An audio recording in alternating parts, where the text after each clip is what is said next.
All right, if you're studying the origins of the Cold War, you've absolutely got to know two names, Yalta and Potsdam. These were the last two huge conferences of World War II, and honestly, the shift between them is just wild.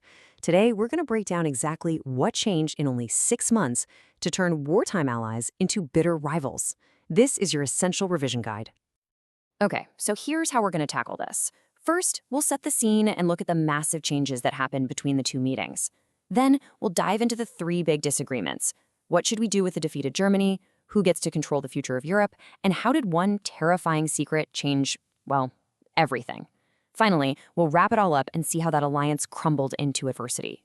First up, let's set the stage. Because to really understand why Yalta and Potsdam had such different vibes and outcomes, you have to get your head around just how much the world was turned upside down in the 6 short months between them. Just look at this timeline. At Yalta in February, the main goal was still winning the war. But by Potsdam in July, Germany was done. The entire focus flipped from how do we win to, okay, how do we manage the peace? And right as the conference was getting started, a secret event in the US desert was about to change the world forever. The first successful test of an atomic bomb. And it wasn't just the war, right? The actual people in the room were different. At Yalta, you had the original big three: Roosevelt, Churchill, and Stalin. By Potsdam, Roosevelt had died, replaced by Harry Truman, a guy who was new to foreign policy and really wanted to look tough on communism. Then, halfway through the conference, Churchill loses an election and is replaced by Clement Attlee. Only Stalin was left from the original group, which gave him a massive advantage. The whole dynamic shifted from wartime cooperation to post-war suspicion. So, with the war in Europe over, the number one question was Germany. What happens now? At Yalta, everyone seemed to agree on the big ideas.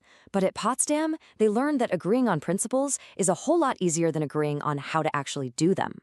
This is really where the alliance started to crack. At Yalta, the plan looked clear: divide Germany into 4 temporary zones, but run it as a single country. By Potsdam, they couldn't agree on the how. Take denazification, getting rid of Nazi influence. For the West, it meant changing out the people in charge. But for the Soviets, it meant a total revolution of the entire social and economic system. The result? Each side just did its own thing in its own zone, basically laying the tracks for a divided Germany. Reparations were another huge sticking point. I mean, the Soviet Union had been absolutely devastated. Millions dead, industry wrecked, and Stalin was dead set on getting compensation. At Yalta, they actually agreed on a number, a staggering $20 billion. And half of that was supposed to go straight to the USSR. Seems simple enough, right? Well, by Potsdam, that simple number was totally out the window. It got replaced with this incredibly messy system. The Soviets could take what they wanted from their own zone, plus a slice from the industrial Western zones. But in return, their farm-heavy zone was supposed to ship food to the West. This whole setup was basically built on mistrust, and it just became a constant source of arguments, splitting Germany's economy even further. Now, this growing split over Germany was mirrored in the next big flashpoint, the future of Eastern Europe. And here, what you see is a clash between the nice, democratic promises made at Yalta and the cold, hard reality of who had soldiers on the ground at Potsdam. Poland is the perfect example. At Yalta, Roosevelt and Churchill agreed to the new border Stalin wanted.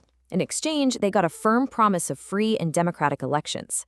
By Potsdam, Truman wasn't buying it. He challenged the borders and pretty much said he didn't believe the Soviet-backed government was legitimate or that the elections would be free. The trust was just gone. And this just sums up the whole problem. At Yalta, all 3 leaders signed this document, the Declaration for Liberated Europe. It was a pledge to support democracy all across the continent. On paper, it was this shining moment of Allied unity. But by Potsdam, that beautiful promise on paper slammed headfirst into a very hard, very real problem. And this was the reality. The Soviet Red Army had pushed the Nazis out of these countries, and it wasn't going anywhere. Truman could object all day about Soviet influence in places like Romania and Bulgaria, but what could he really do about it without starting another war? Stalin had possession of the land, and in this case, possession was everything. And that brings us to the last, and maybe the most important piece of this whole puzzle. An element that wasn't even on the board at Yalta, but cast a massive shadow over every single conversation at Potsdam: the atomic bomb. So think back. At Yalta, in February '45, the war in the Pacific was still brutal. The US was planning this massive, bloody invasion of mainland Japan, and they desperately wanted the Soviets to help open up another front to end the war faster. Stalin agreed, but for a price.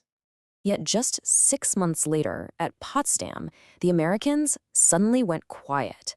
All that encouragement for the Soviets to jump into the war against Japan, it just stopped. So what changed? Why did the US suddenly think they could win the war against Japan without the Red Army's help? This. Right in the middle of the conference, Truman gets a secret message. The atomic bomb test was a success. He now held the ultimate ace up his sleeve. He casually mentioned to Stalin that the US had a new weapon of unusual destructive force, but he never shared the details. That secret created a huge power shift and a brand new level of deep mistrust. America didn't need the Soviets to win anymore. Now, it wasn't all fighting. One of the few things that came out of this was the formal creation of the United Nations. Both sides agreed the USSR would join and that the Big Five powers would get permanent seats on the Security Council. But even this agreement had tension baked right in. Each of those five got the power of veto, a tool Stalin would quickly learn to use to block any UN action that he thought went against Soviet interests. Okay, let's bring it all home. When you put all these pieces side by side, the journey from wartime allies to peacetime adversaries becomes crystal clear. It really all boils down to this. Yalta was defined by cooperation. Potsdam was defined by suspicion.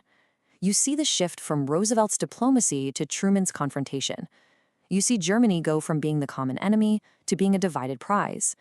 And crucially, the US went from needing Soviet help against Japan to having a secret weapon that made that help totally unnecessary.